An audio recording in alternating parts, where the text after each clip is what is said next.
እሺ ቤተሰብ እንደምን ቆያችሁልኝ? ዛሬም እንደተለመደው በአዲስ ቪዲዮ መጥቻለሁኝ። የዛሬው ትንሽ ለየት የሚያደርገው ከግሬድ 12 ጂኦግራፊ ዩኒት 1ን ብቻ ያካተተ ሰሌክት አድርጌ ነው እንደ ቲፕ ያዘጋጁኝ። ጥያቄዎቹን ምናልባት እቀጥላለሁ ብዬ ተስፋ አድርጋለሁኝ።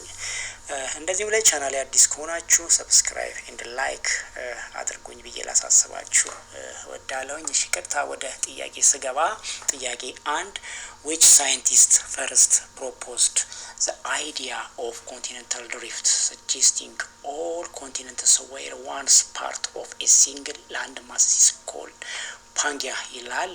ሀሳቡ ምንድነው? ጥያቄው ሁሉም አህጉራት በአንድ ወቅት የፓንጊያ የተባለውን የመሬት ክምችት እንደነበሩ በመጠቆም የአህጉራትን ጽንሰ ሀሳብ ለመጀመሪያ ጊዜ ያቀረበው ሳይንቲስት ማን ነው የሚል ነው ጥያቄው።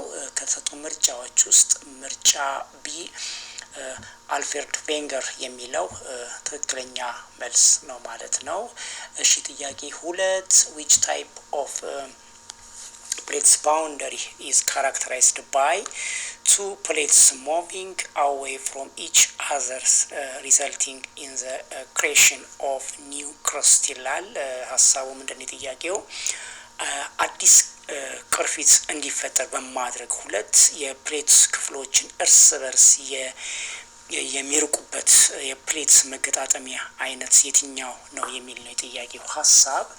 ከተሰጡ ምርጫዎች ውስጥ ምርጫ ዲ ዳይቨርጀንት ባውንደሪ የሚለው ትክክለኛ መልስ ነው ማለት ነው።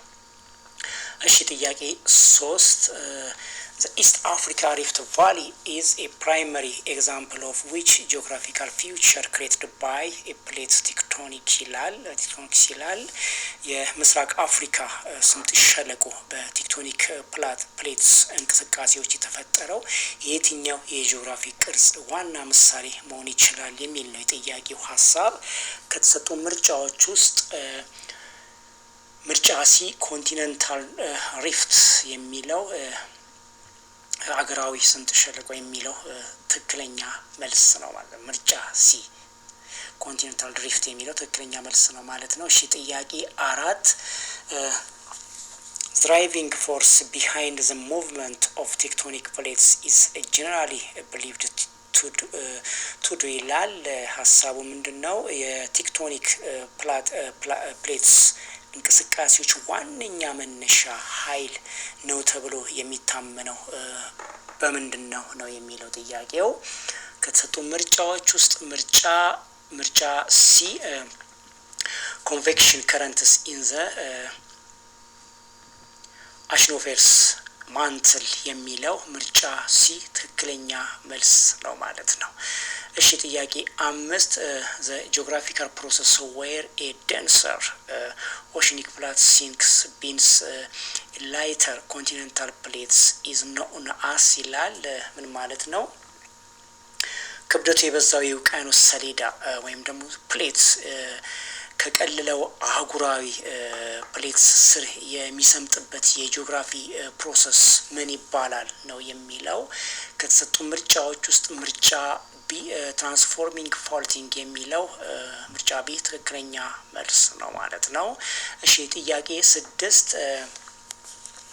the collision of two continents plates such as the formation of the Himalayas a primary result in ይላል። የሁለት አህጉራዊ ፕሌቶች መጋጨት እንደ ሂማሊያ መፈጠር ዋና ውጤት የሆነው ምንድነው የሚል ጥያቄው። ትክክለኛ መልሳችን ቮልካኒክ አይዝላንድ አርክስ የሚለው ትክክለኛ መልስ ነው ማለት ነው። ቮልካኒክ አይዝላንድ አርክስ የሁለት የአህጉራት ሰሌዳዎች ወይም ደግሞ ፕሌቶች የመጋጨት ወይም እንደ ማሊያ መፈጠር ዋነኛ ውጤት ተብሎ ይጠቀሳል ማለት ነው። ስለዚህ ምርጫ ቢ ቮልካኒክ አይስላንድ አርክስ የሚለው ትክክለኛ መልስ ነው ማለት ነው። እሺ ጥያቄ 7 which evidence did Wenger not use to support to the continental drift theory ይላል። ቬንገር የአህጉራትን ጽንሰ ሀሳብ ለመደገፍ ያልተጠቀመው ማስረጃ የትኛው ነው የሚለው ከተሰጡ ምርጫዎች ውስጥ ዲስትሪቢዩሽን ኦፍ አንሸንት ፎሲልስ የሚለው የጥንት ቅሪተ አካል ስርጭት የሚለው ምርጫ ቢ ትክክለኛ መልስ ነው ማለት ነው። አልበርት ያልደገፈው ወይም ደግሞ ያልተጠቀመበት ማስረጃ ምርጫ ቢ ዲስትሪቢዩሽን ኦፍ ዘ አንሸንት ፎሲል የሚለው ትክክለኛ መልስ ነው ማለት ነው። እሺ ጥያቄ 8 an area where two plates slide horizontal past each other often causing frequent earthquake is called ይላል። ምን ማለት ነው?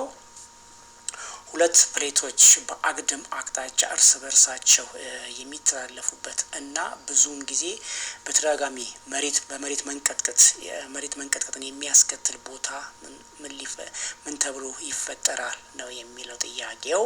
ከተሰጡ ምርጫዎች ውስጥ ምርጫ ሲ ሆት ስፖትስ ተብሎ ይጠራል ማለት ነው። ምርጫ ሲ ትክክለኛ መልስ ነው ማለት ነው። እሺ ጥያቄ 9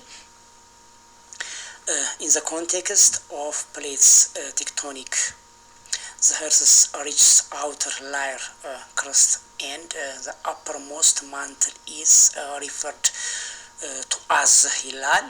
ምን ማለት ነው? በቴክቶኒክ ፕሌቶች ጽንሰ ሀሳብ መሰረት የምድር ጠንካራውን የውጨኛውን ንርብርብ ቅርፊት እና ወይም ደግሞ የላይኛው ማንትል ምን ተብሎ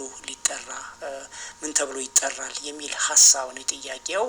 ከተሰጡ ምርጫዎች ውስጥ አውተር ኮር የሚለው ወይም ደግሞ ውጫዊ ኮር የሚለው ትክክለኛ መልስ ነው ማለት ነው። እሺ ጥያቄ 10 what is the region where sudden release of